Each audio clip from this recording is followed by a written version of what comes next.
দেশে ৪৪% মানুষের জোটে না স্বাস্থ্যসম্মত খাবার, তথ্য জাতিসংঘের খাদ্য সংস্থার।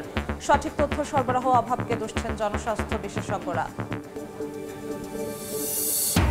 আবারও এক রেটের ভ্যাটে ফিরতে চায় সরকার। ওয়াশিংটনে অর্থ উপদেষ্টা, বিনিয়োগ আকর্ষণে সহজ হচ্ছে কর কাঠামো, এনবিআর আলাদা করতে তোড়জোড়।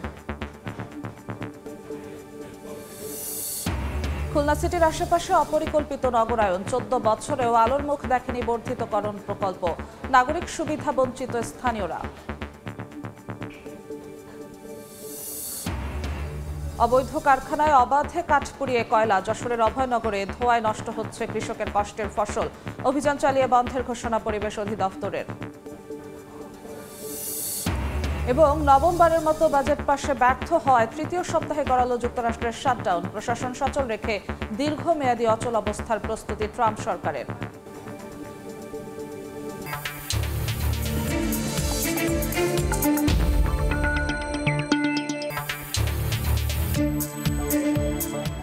দেখছিলেন শিরোনাম। আমন্ত্রণ জানাচ্ছি দেশ ও দেশের বাইরের অর্থ বাণিজ্যের নানা খবর নিয়ে আমাদের নিয়মিত আয়োজন এ সময়ের বাণিজ্যে। আপনাদের সঙ্গে আছি আমি জিন্নাতারা যশোয়া। শুরুতেই রাকসু নির্বাচনের খবর। দীর্ঘ ৩৬ বছর পর রাকসুতে ভোট উৎসব। বিকেল ৪টা পর্যন্ত চলবে ভোট গ্রহণ। কেন্দ্রে কেন্দ্রে ভোটারের লাইন। এই মুহূর্তে রাজশাহী বিশ্ববিদ্যালয়ে আছেন সহকর্মী তোহা খান তামিম ও আলতাফ হোসাইন। শুরুতেই যাচ্ছি তামিমের কাছে। তামিম,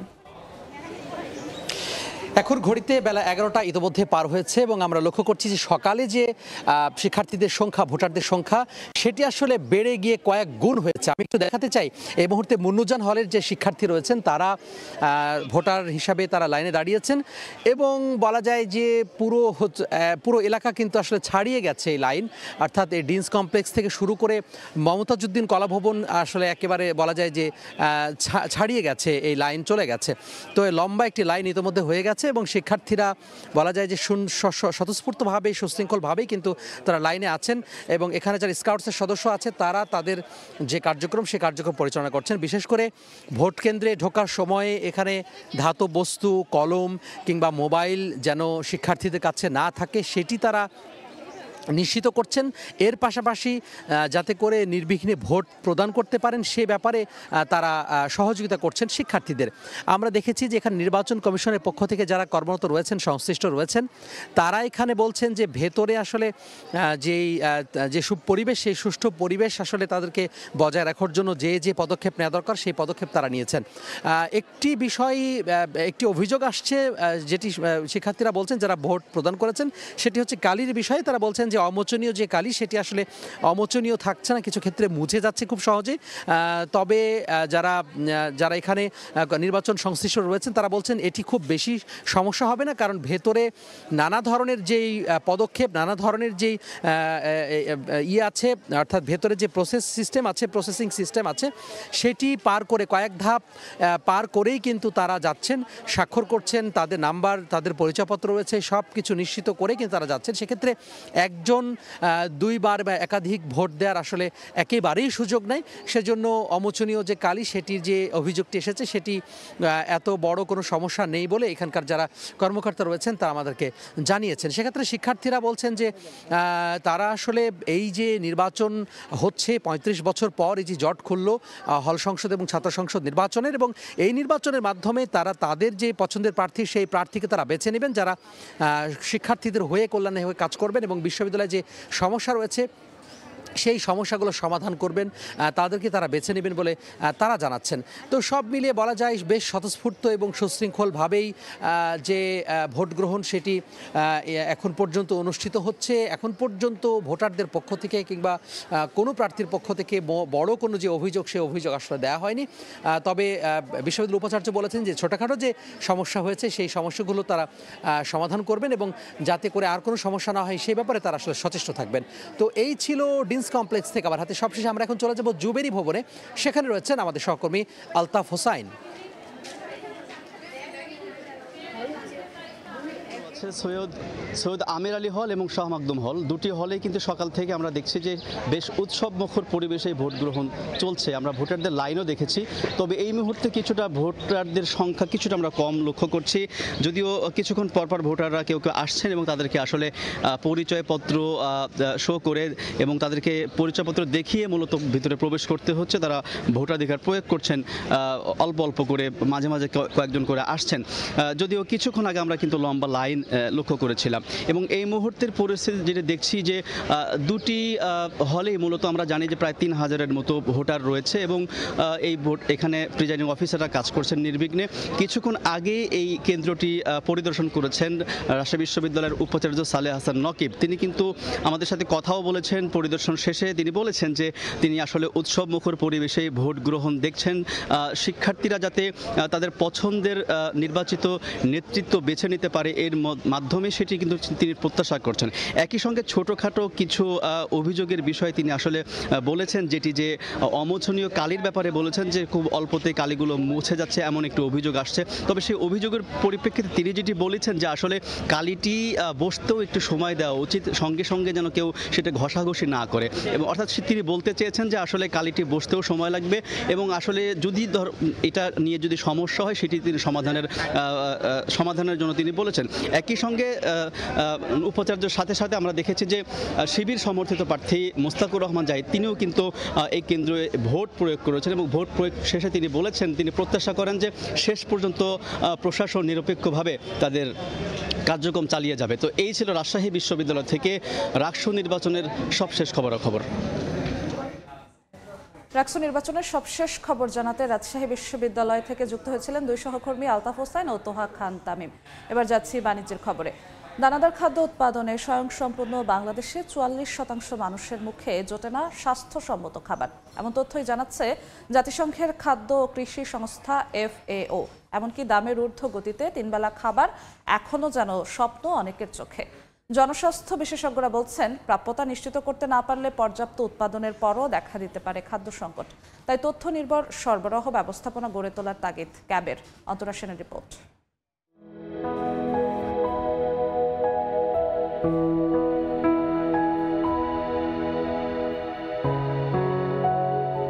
চায়ের সঙ্গে এক টুকরো কেক কিংবা পাউরুটি। সালমা আর তার 1.5 বছর বয়সী ছেলের সকালের খাবার এটুকুই। সকালে খাই চা বিস্কুট খাই, সময়তে রুটি খাই। ভালো খারাপ না কইফা মাফা আমরা খাবার কথা না খাইতে পারি না। দ্রব্যমূল্যের ঊর্ধ্বগতির কারণে ভ্যান চালক স্বামীর আয়ে সংসার খরচ চালাতেই হিমশিম খান সুমাইয়া। সেখানে 3 সদস্যের পরিবারে 3 বেলা খাবার জোটানো যেন তার কাছে বিলাসিতা। দিন খাই, সময় তো সপ্তাহের ভিতরে 2 বার মাছ, মাসের ভিতরে 1 বার মাংস।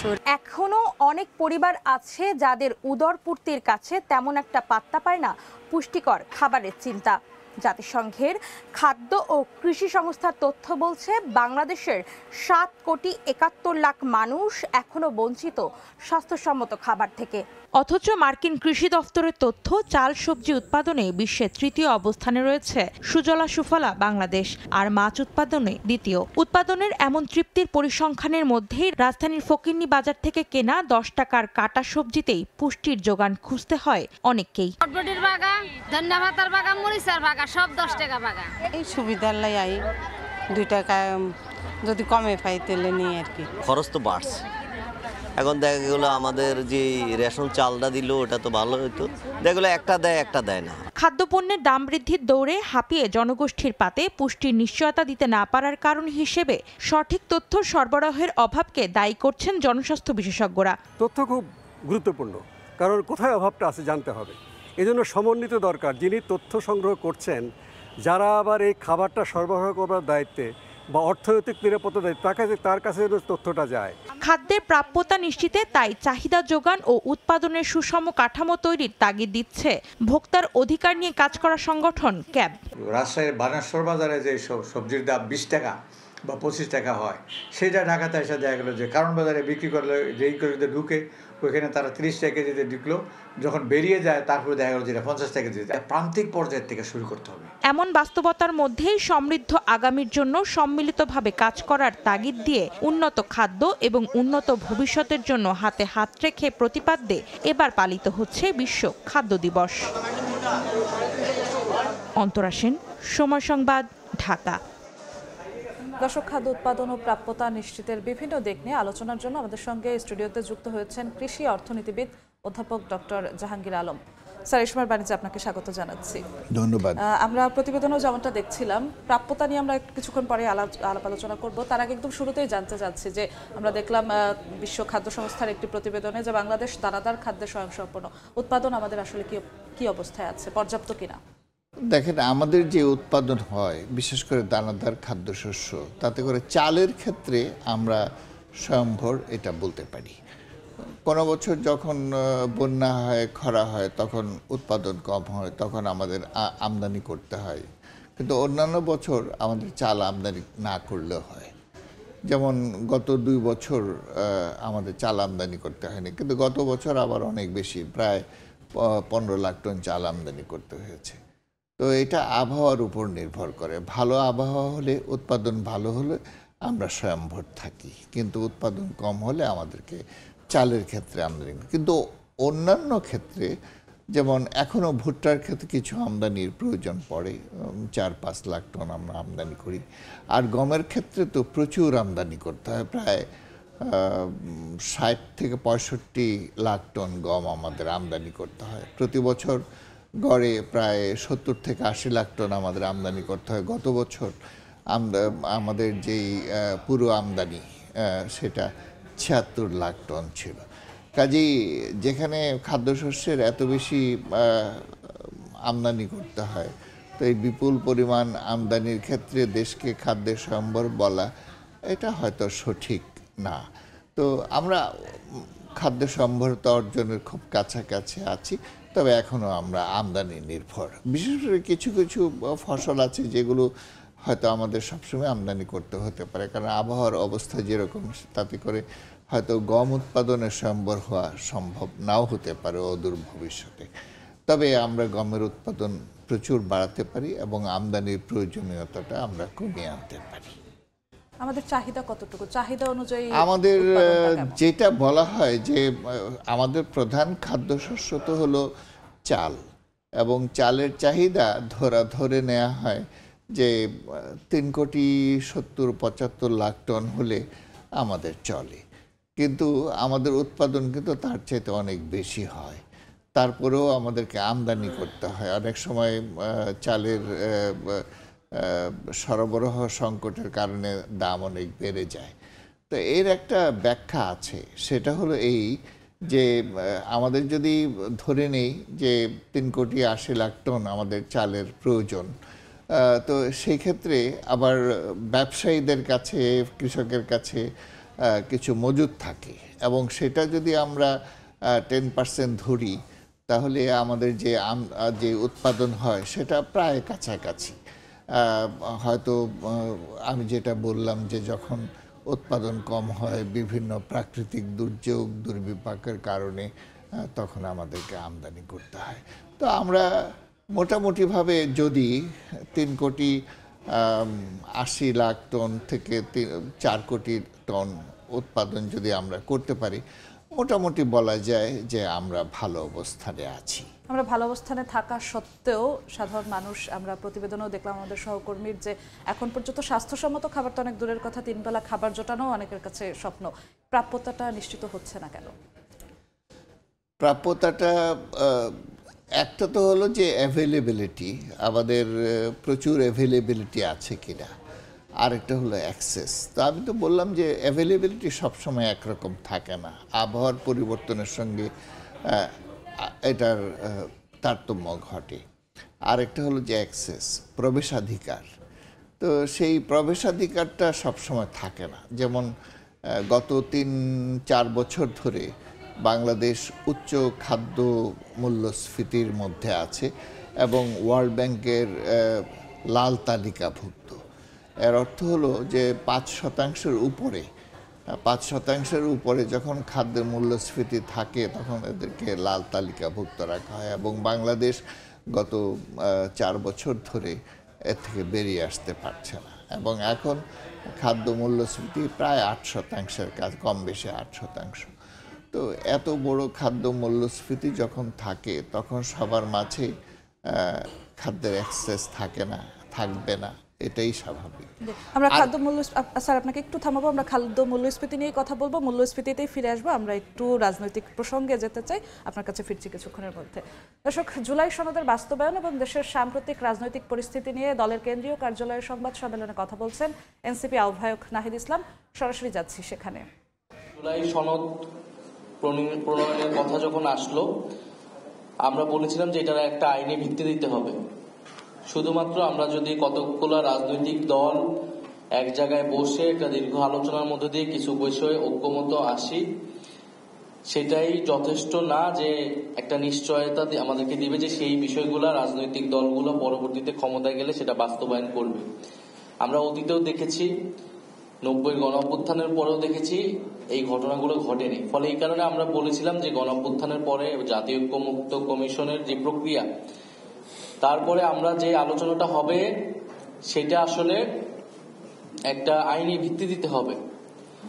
তো আগামীকাল যেই অনুষ্ঠানটা হতে যাচ্ছে সেখানে জুলাই সনদ স্বাক্ষরের ঘটনা ঘটবে। ফলে জুলাই সনদের আইনি ভিত্তি বা যেই অর্ডার জারি করার কথা বলা হচ্ছে, সেই অর্ডার জারির আগে স্বাক্ষর সেটা কিন্তু কেবলমাত্র সেরিমোনিয়াল, সেটা আনুষ্ঠানিকতা। জুলাই সনদ প্রণীত অলরেডি হয়ে গিয়েছে, সবাই একটা জায়গায় ঐক্যমত এসেছে যে আমরা কি কি পরিবর্তন চাই। সেখানে কিছু কিছু দলের কিছু কিছু বিষয়ে নোট অফ ডিসেন্ট আছে, তাদের ভিন্ন মত থাকতেই পারে, এবং আমাদেরও সেখানে একটা দাবি ছিল যে নোট অফ ডিসেন্ট থাকলেও ডকুমেন্টেশনের জন্য কিন্তু গণভোটে পুরো সামগ্রিক বিষয়টাই যাবে। জনগণ যদি পক্ষে ভোট দেয় তাহলে জুলাই সনদ অনুমোদিত হবে, এবং পরবর্তী সংসদ যার একটা কনস্টিটিউটিভ পাওয়ার থাকবে তারা সেই সনদ অনুযায়ী সংবিধান সংস্কার করবে। ফলে পুরো প্রক্রিয়ার মূল জায়গাটা থাকবে অর্ডার, যে অর্ডারের ভিত্তিতে, যে সাংবিধানিক আদেশের ভিত্তিতে এই গণভোট হবে এবং পুরো প্রক্রিয়া আগাবে। ফলে সেই জায়গায় আমরা বলেছি, গতকাল আমাদের সদস্য সচিবের নেতৃত্বে যখন প্রতিনিধি দল ঐক্যমত্য কমিশনে গিয়েছিল, তারাও বলেছেন, এর আগেও আমরা অনানুষ্ঠানিকভাবে সরকারকে এবং ঐক্যমত্য কমিশনকে এটা জানিয়েছি যে শুধুমাত্র একটা আনুষ্ঠানিকতা করার প্রয়োজন নেই, বরং আমরা যেটা দেখেছি ঘোষণাপত্রের সময়, জুলাই ঘোষণাপত্রেও কিন্তু আমাদের দাবি ছিল এটার একটা আইনি ভিত্তি থাকবে, সেটা হয়নি। জুলাই ঘোষণাপত্রের যেই টেক্সট, সেই টেক্সট নিয়ে কিন্তু এক ধরনের প্রতারণা করা হয়েছে। সেই টেক্সটটা আমাদেরকে দেখানো হয়নি। আগে যে অংশ দেখানো হয়েছে ঘোষণাপত্র পাঠের সময় সেটা পরিবর্তিত হয়েছিল এবং সেটা অনেক কম্প্রোমাইজ একটা ডকুমেন্ট হয়েছে। সেখানে বলা হয়েছে সংসদে এটা ঠিক হবে, এবং ঐতিহাসিক ন্যারেটিভের জায়গা থেকেও অনেক কিছু আসেনি গণ অভ্যুত্থানের এবং গত 16 বছরে। এটা আমরা পরবর্তী সময় সমালোচনা করেছি। ফলে আমরা আরেকটা এরকম ঘটনার সাক্ষী হতে চাই না যেটার আসলে কোনো মিনিং নাই। আমরা ওই আইনি ভিত্তি ছাড়া এবং অর্ডারের ব্যাপারে নিশ্চয়তা ছাড়া আমরা যদি সনদে স্বাক্ষর করি সেটা মূল্যহীন হবে, এবং পরবর্তীতে সরকার অর্ডার আসলে কিসের প্রেক্ষিতে দিবে, কোন কি টেক্সট সেখানে থাকবে, সেই নিশ্চয়তা আমরা পাচ্ছি না। ফলে আমাদের সদস্য সচিব যেমনটা বললেন যে আমরা সেই বিষয়টা নিশ্চিত না হওয়া পর্যন্ত আমরা জুলাই সনদে স্বাক্ষরের যেই অনুষ্ঠান বা যেই আয়োজনটা চলতেছে সেখানে আমরা নিজেরা অংশীদার হব না। এই সামগ্রিক প্রেক্ষিতে আমরা কয়েকটি বিষয় তুলে ধরছি সরকারের কাছে, ঐক্যমত্য কমিশনের কাছে, কারণ আমরা চাই যে এই পুরো প্রক্রিয়াটা সফল হোক। প্রথমত, জুলাই সনদ বাস্তবায়ন আদেশ, এই আদেশের খসড়া সনদ স্বাক্ষরের আগেই প্রকাশ করতে হবে। জুলাই সনদ বাস্তবায়ন আদেশ জনগণের সার্বভৌম অভিপ্রায় অনুসারে প্রধান উপদেষ্টা ডক্টর মোহাম্মদ ইউনূস জারি করবে। অর্থাৎ আমরা বলতেছি যে জুলাই সনদ স্বাক্ষরের আগেই সনদ বাস্তবায়নের যে আদেশটা হবে সেই আদেশের খসড়াটাতে আমাদের আগে ঐক্যমত হতে হবে।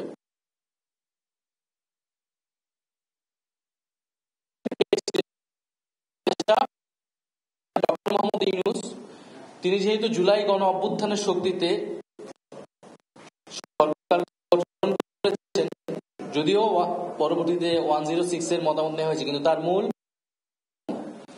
ফলে এই জুলাই সনদের বৈধতার উৎসটা হতে হবে জুলাই গণ অভ্যুত্থান, সেই জায়গা থেকে সেটা প্রেসিডেন্ট নয় বরং হেড অব দি গভর্নমেন্ট হিসেবে ডক্টর মোহাম্মদ ইউনূস সেটি জারি করবেন। দ্বিতীয়ত, জুলাই সনদের 84টি বিষয় রয়েছে, সেই 84টি বিষয় একত্রে গণভোটে যাবে। গণভোটে নোট অফ ডিসেন্টের আলাদা কোনো কার্যকারিতা থাকবে না। গণভোটের প্রশ্ন কি হবে তা আগেই চূড়ান্ত করতে হবে এবং আমাদেরকে সেটা দেখাতে হবে রাজনৈতিক দলগুলোকে। তৃতীয়ত হচ্ছে, গণভোটের দ্বারা জনগণ সনদ অনুমোদন করলে অর্থাৎ সনদের পক্ষে ভোট দিলে পরবর্তীতে সংসদকে কনস্টিটিউট পাওয়ার ডেলিগেট করা হবে সনদ অনুযায়ী সংবিধান সংস্কার করার জন্য। এই দাবির সাথে মোটামুটি সবাই এখন একমত। সংস্কারকৃত সংবিধানটা 2026 সংবিধান হিসেবে পরিচিত হবে। ফলে এটাও আমাদের কাছে কিন্তু এখন স্পষ্ট হয়নি যেটা কি সংশোধনী হবে না এটা 2000 যেটা রেফারেন্স পয়েন্টটা কি হবে। ফলে আমাদের দাবি থাকবে, এটা যেহেতু কনস্টিটিউট পাওয়ার ডেলিগেট করা হবে সংসদকে এবং গণভোটের মাধ্যমে জনগণের একটা অনুমোদন নেওয়া হবে, ফলে এই সংবিধানটা সংস্কারকৃত 2026 সংবিধান নামেই পরিচিতি লাভ করবে এবং রেফারেন্স পয়েন্টটা এই 2026 হবে। আমরা এই তিনটি দাবি উল্লেখ করতেছি, যে তিনটি বিষয় পরিষ্কার হওয়ার পরেই জুলাই সনদ স্বাক্ষরের যে অনুষ্ঠান সেই অনুষ্ঠান হতে পারে এবং সেখানে আমরাও অংশগ্রহণ করতে স্বাচ্ছন্দ্য বোধ করব। তবে এই বিষয়গুলোর নিষ্পত্তি না হওয়া পর্যন্ত আমরা জুলাই সনদে আসলে স্বাক্ষরের এটা একটা আনুষ্ঠানিকতা, সেই আনুষ্ঠানিকতার পার্ট হওয়া না হওয়া একই বিষয়। বরং জনগণের সামনে এই বিষয়গুলো স্পষ্ট না করে জুলাই সনদ স্বাক্ষরের এই আয়োজন করাটা একটা ছলচাতুরির মতো মনে হবে। ফলে আমরা জনগণকে কোনো অন্ধকারে রাখতে চাই না এবং রাজনৈতিক দল হিসেবেও এটা আমাদের অধিকার যে সরকার এই সনদ কিভাবে বাস্তবায়ন করবে, কোন প্রক্রিয়ায় বাস্তবায়ন করবে সেটি আগেই জনগণের সামনে এবং আমাদের কাছে পরিষ্কার করবে। সরাসরি যুক্ত ছিলাম বাংলা মোটরে এনসিপির কেন্দ্রীয় কার্যালয়ে, সেখানে কথা বলছেন দলটির আহ্বায়ক নাহিদ ইসলামের বক্তব্যের বাকি অংশ দেখতে ভিজিট করুন সময় টিভির ফেসবুক পেজে। আমরা আবারও যাচ্ছি আলোচনায়। আমাদের সঙ্গে স্টুডিওতে উপস্থিত আছেন কৃষি অর্থনীতিবিদ অধ্যাপক ডক্টর জাহাঙ্গীর আলম। স্যার, আপনাকে আরও একবার স্বাগত। আমরা ছিলাম মূল্যস্ফীতিতে, আমরা বলছিলাম যে কেন প্রাপ্যতা নিশ্চিত হচ্ছে না। আপনি মূল্যস্ফীতির কথা বললেন। মূল্যস্ফীতি অবশ্যই বড় একটি বিষয়, কিন্তু মূল্যস্ফীতির পেছনে কারণ কি? উৎপাদন যেহেতু আমাদের প্রায় পর্যাপ্ত পরিমাণে হচ্ছে, সরবরাহ সংকট। দেখেন, এখানে সরবরাহ সংকটের পেছনে অনেক সময়ই আসলে উৎপাদন হ্রাস এটা একটা প্রধান কারণ হয়।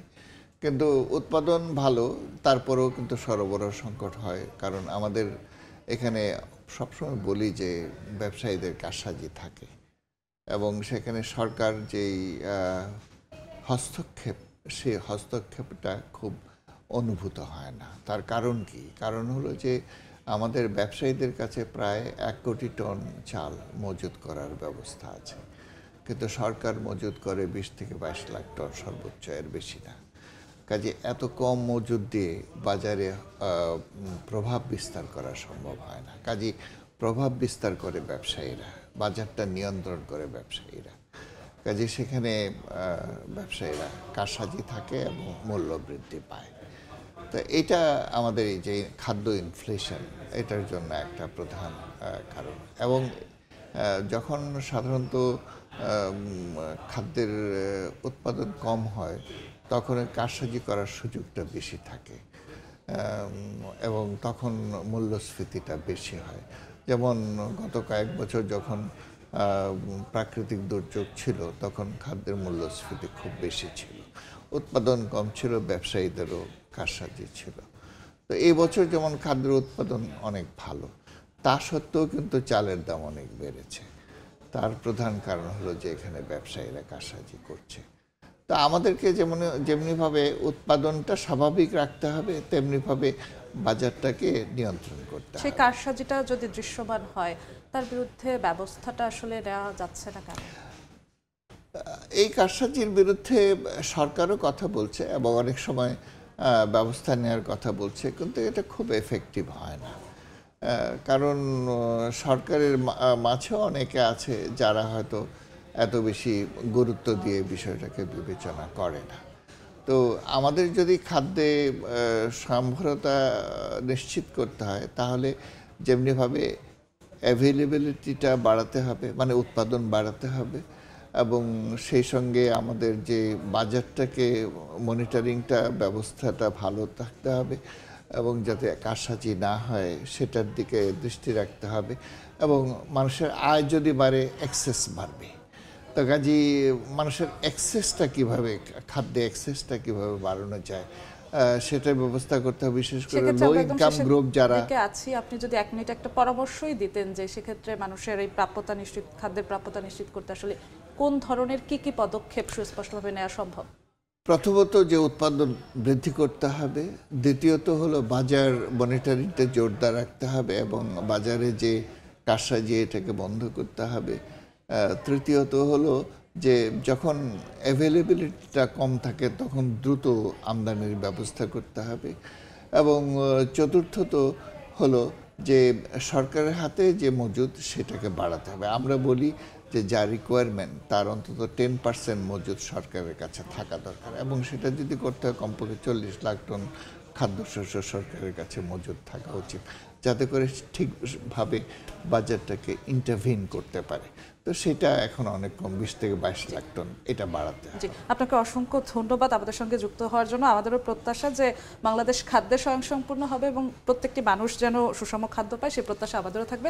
আপনাকে আবারও ধন্যবাদ। দর্শক, আমরা আলোচনা করছিলাম বাংলাদেশের খাদ্য উৎপাদন এবং খাদ্য প্রাপ্যতা নিয়ে। আমাদের সঙ্গে স্টুডিওতে যুক্ত হয়েছিলেন কৃষি অর্থনীতিবিদ অধ্যাপক ডক্টর জাহাঙ্গীর আলম। যাচ্ছি অন্য প্রসঙ্গে। আগামী বাজেটে আবারও 1 রেট ভ্যাট কার্যকরের পরিকল্পনা করছেন অর্থ উপদেষ্টা। জানান, বিদেশি বিনিয়োগ আকর্ষণে সহজ করা হচ্ছে কর কাঠামো। তবে জাতীয় রাজস্ব বোর্ডের চেয়ারম্যান জানিয়েছেন ব্যবসায়ীদের কারণেই ভ্যাটের 1 রেট বাস্তবায়ন কঠিন। যুক্তরাষ্ট্রের ওয়াশিংটন ডিসি থেকে বিস্তারিত জানাচ্ছেন কাজল আব্দুল্লাহ। বাংলাদেশের 90-এর দশকে ভ্যাট চালুর যে পদক্ষেপ নেওয়া হয়েছিল তা বর্তমানে দেশের রাজস্ব আয়ের অন্যতম বড় উৎস। বলা হয় এই ব্যবস্থা চালু দেশের অর্থনীতির জন্য ছিল যুগান্তকারী পদক্ষেপ। তবে ভ্যাট আদায়ে ব্যবসায়ী বা ভোক্তার স্বার্থ ঠিক রেখে চূড়ান্ত কোনো মাপকাঠি বাস্তবে রূপ দিতে পারেনি সরকার। ব্যবসায়ীদের ভিন্ন মত পার্থক্যে সবার জন্য নির্দিষ্ট একটি হারে ভ্যাট আদায় কার্যকর করতে পারেনি রাজস্ব বোর্ড, যার কারণে পূরণ হয় না জাতীয় বাজেটের রাজস্ব আদায়ের লক্ষ্যমাত্রার বিশাল একটি অংশ। বাংলাদেশের অভ্যন্তরীণ উন্নয়নে রাজস্ব আয়ে পিছিয়ে পড়ার পর্যবেক্ষণ দিয়েছে দাতা সংস্থা IMFও। এমন প্রেক্ষাপটে 2025-26 অর্থবছর থেকে 2019 সালের ভ্যাট আইন কার্যকরে আবারও 1 রেটে ভ্যাট আদায়ের পরিকল্পনা বাস্তবায়নের দিকে সরকার। বুধবার ওয়াশিংটনে এক সাক্ষাৎকারে এমনটাই জানিয়েছেন অর্থ উপদেষ্টা। আমরা চেষ্টা করব এখন থেকে যেটা যে ভ্যাট এটা একটু ইউনিফর্ম করতে চেষ্টা করব যতটুকু সম্ভব। সিঙ্গেল ভ্যাট ওরা বলছে। তবে একক হারে ভ্যাট আদায় চ্যালেঞ্জিং জানিয়ে বিশ্বব্যাংকের বাংলাদেশ অফিসে এনবিআর চেয়ারম্যান বলেন, কেবল 1 রেট বাস্তবায়ন করা গেলে ভ্যাট হার কমানোর কথা ভাবতে পারে এনবিআর। সার্ভিস সেক্টরে যেখানে সিঙ্গেল রেট যদি হয় তাহলে তাদের উপরে ভ্যাটের চাপটা অনেক বেশি হয়ে যায়, কারণ তাদের ভ্যালু এডিশনের পরিমাণ অনেক বেশি এবং তারা ইনপুট ক্রেডিট নিতে পারে না।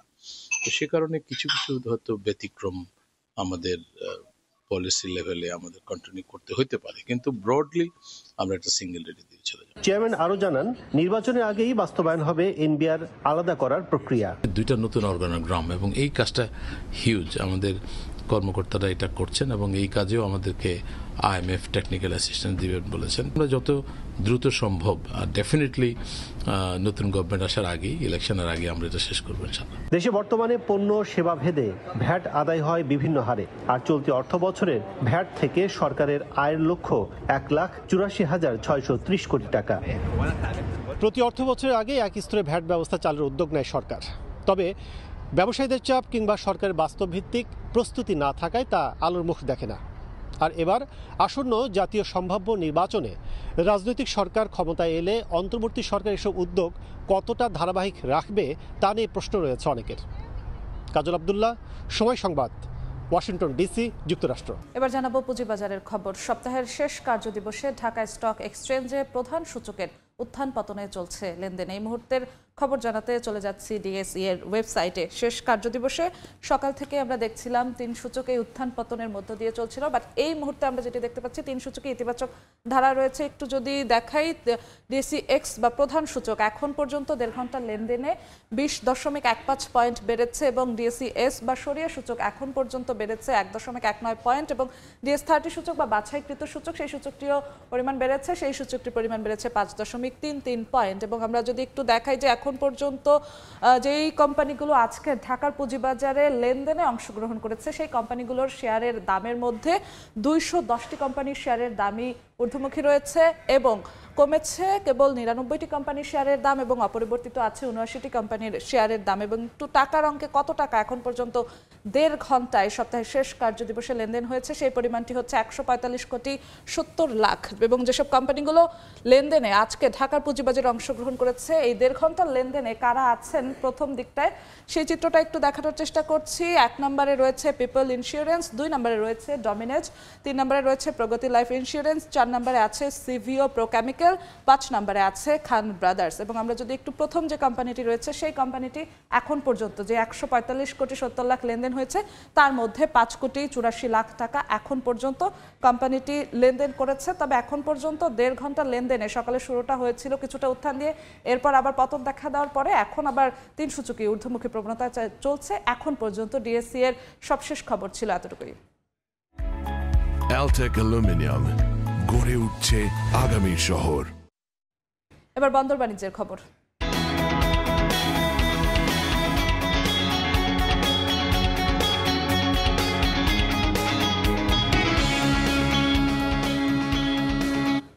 কন্টেইনার অপারেটিং সিস্টেম আধুনিকায়নের ফলে মোংলা বন্দর দিয়ে পণ্য আমদানি রফতানি বাড়ছে। বর্তমানে তৈরি পোশাকের 20% রফতানি হচ্ছে এই বন্দর দিয়ে। বন্দর কার্যক্রমের খবর জানাতে মোংলা থেকে যুক্ত হচ্ছেন সহকর্মী মাহমুদ হাসান, যাচ্ছি তার কাছে। মাহমুদ, মোংলা সমুদ্র বন্দর, তবে বিগত সরকারের আমলে কিন্তু মোংলা বন্দরটি তেমন একটি উন্নয়নমূলকের ছোঁয়া না লাগলেও বর্তমান সরকারের প্রচেষ্টা এবং বড় বড় প্রকল্প গ্রহণ কারণে কিন্তু মোংলা বন্দর আগের চেয়ে অনেকটা ঘুরে দাঁড়িয়েছে। তবে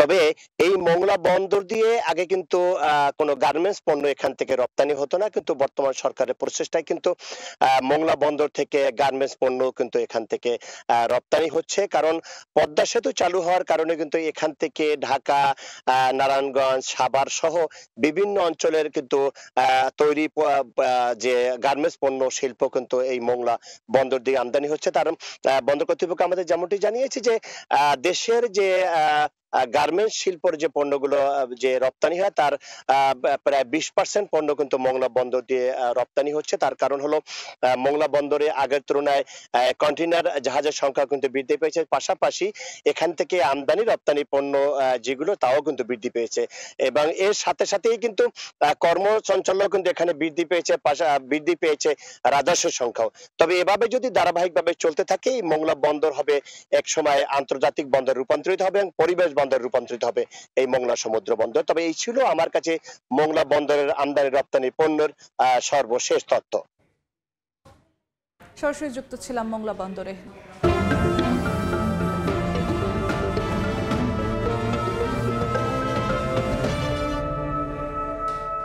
জনসংখ্যা বাড়লেও 33 বছরেও বাড়েনি খুলনা সিটি কর্পোরেশনের পরিধি। হচ্ছে অপরিকল্পিত নগরায়ন, গড়ে উঠছে বড় বড় প্রতিষ্ঠান।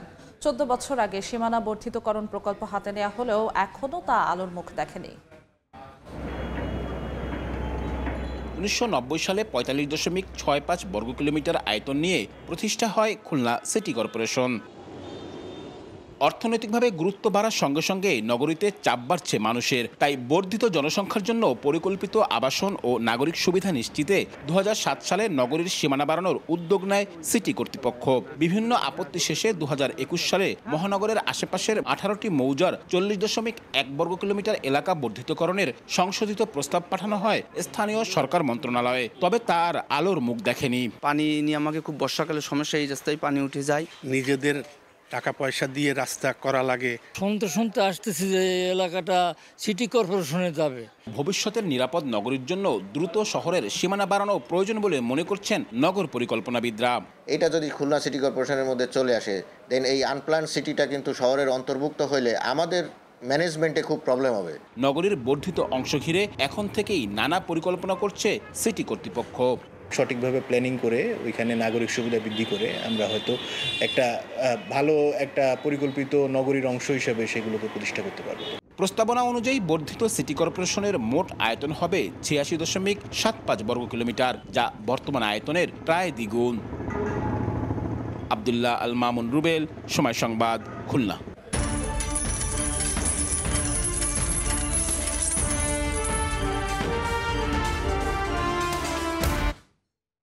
শিল্পপণ্যের বিশ্ববাজারে বড় ব্যবধানে টিনের দর পতন হয়েছে, তবে বিটুমিন, সীসা, অ্যালুমিনিয়াম ও জিঙ্কের দর বৃদ্ধির খবর দিয়েছে আন্তর্জাতিক বাজার বিশ্লেষণকারী মার্কিন সংস্থা দ্য ট্রেডিং ইকোনমিক্স।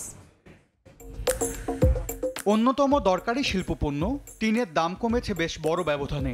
একদিনে প্রতি মেট্রিক টন এই শিল্পের দাম $537 কমে বৃহস্পতিবার সকালে বেচাকেনা হয়েছে $35,189। সপ্তাহ ব্যবধানে এই ধাতুর দাম কমেছে 3.70%।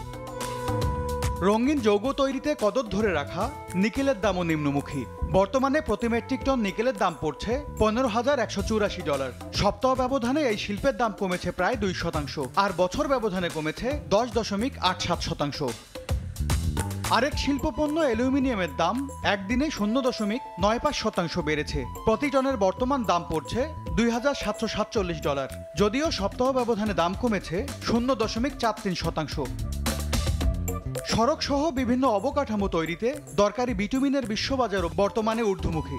একদিনে $21 বেড়ে প্রতি মেট্রিক টন বেচাকেনা হচ্ছে প্রায় $450, যদিও সপ্তাহ ব্যবধানে দাম কমেছে 3.23%। মরিচের নদী হিসেবে পরিচিত জিঙ্কের দাম একদিনে $12.5 বেড়ে বর্তমানে প্রতি মেট্রিক টন বিক্রি হচ্ছে $2,954। সপ্তাহ ব্যবধানে দাম কমেছে 2.09%। ইলেকট্রনিক যন্ত্রপাতি তৈরিতে চাহিদা মেটানো লেড বা সীসার প্রতি মেট্রিক টনের দাম পড়ছে $1,989। মূল্যবান এই ধাতুর দাম একদিনের ব্যবধানে 1.87% বেড়েছে, আর সপ্তাহ ব্যবধানে কমেছে 2.07%। MS আরিফিন, সময় সংবাদ। নভেম্বরের মতো বাজেট পাশে ব্যর্থ হওয়ায় টানা তৃতীয় সপ্তাহে গড়ালো যুক্তরাষ্ট্রের শাটডাউন। এর মধ্যেই কর্মী ছাঁটাই, ব্যয় সংকোচন ও বিকল্প তহবিলে প্রশাসন সচল রাখার প্রস্তুতি নিচ্ছে ট্রাম্প প্রশাসন। মার্কিন প্রেসিডেন্ট ডোনাল্ড ট্রাম্পের প্রথম মেয়াদে ইতিহাসের দীর্ঘতম 35 দিনের শাটডাউনের সাক্ষী হয় যুক্তরাষ্ট্র। দ্বিতীয় মেয়াদেও ইতিহাসের পুনরাবৃত্তির দোরগোড়ায় দেশটি। স্থানীয় সময় মঙ্গলবার সিনেটে ভোটাভুটিতে রিপাবলিকান সমর্থিত অস্থায়ী তহবিল বিল পাশে ব্যর্থ হয়। বিলটি এগিয়ে নিতে প্রয়োজন ছিল 60 ভোট, কিন্তু পক্ষে আসে 49 এবং বিপক্ষে 45 ভোট। এ কারণেই 1 অক্টোবর থেকে শুরু হওয়া আংশিক শাটডাউন অবস্থা এখন তৃতীয় সপ্তাহে পড়েছে। 7 বছর পর যুক্তরাষ্ট্রে এমন অচল অবস্থা দেখা দিয়েছে, যা ভ্রমণ, শিক্ষা, বিজ্ঞান ও প্রতিরক্ষা খাতের কার্যক্রমে বড় ধরনের প্রভাব ফেলেছে। তহবিল বন্ধ থাকায় বহু সরকারি সংস্থা কার্যত স্থবির হয়ে পড়েছে। এমন বাস্তবতায় দীর্ঘমেয়াদী অচল অবস্থার প্রস্তুতি নিচ্ছে ট্রাম্প প্রশাসন। নতুন করে কর্মী ছাঁটাই, ব্যয় সংকোচন ও বিকল্প তহবিল ব্যবহার করে প্রশাসন সচল রাখার পরিকল্পনা করছে। এরই মধ্যে 4000-এর বেশি সরকারি কর্মীকে ছাঁটাই করা হয়েছে। সবচেয়ে তাৎপর্যপূর্ণভাবে ট্রাম্প সামরিক বাহিনী ও FBI সদস্যদের বেতন নিশ্চিত করেছেন গবেষণা তহবিল থেকে অর্থ পুনর্বিন্যাস করে। মালিহা সুহুরওয়ার্দী, সময় সংবাদ। এ পর্যায়ে শীর্ষ সংবাদগুলো জানিয়ে দিচ্ছি আরেকবার। দেশে 44% মানুষের জোটে না স্বাস্থ্যসম্মত খাবার, তথ্য জাতিসংঘের খাদ্য সংস্থার। সঠিক তথ্য সরবরাহ অভাবকে দুষছেন জনস্বাস্থ্য বিশেষজ্ঞরা।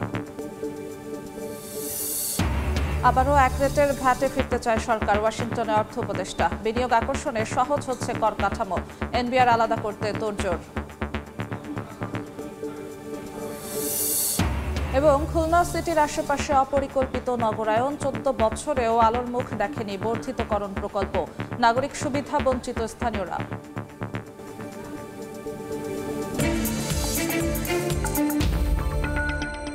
এই ছিল এ সময়ের বাণিজ্যের সময় সংবাদের সঙ্গে থাকবেন অর্জিতা শেহজিন। ধন্যবাদ যশোয়া। সময় সংবাদ নিয়ে আসছে কিছুক্ষণ পর, সঙ্গে থাকুন সময়।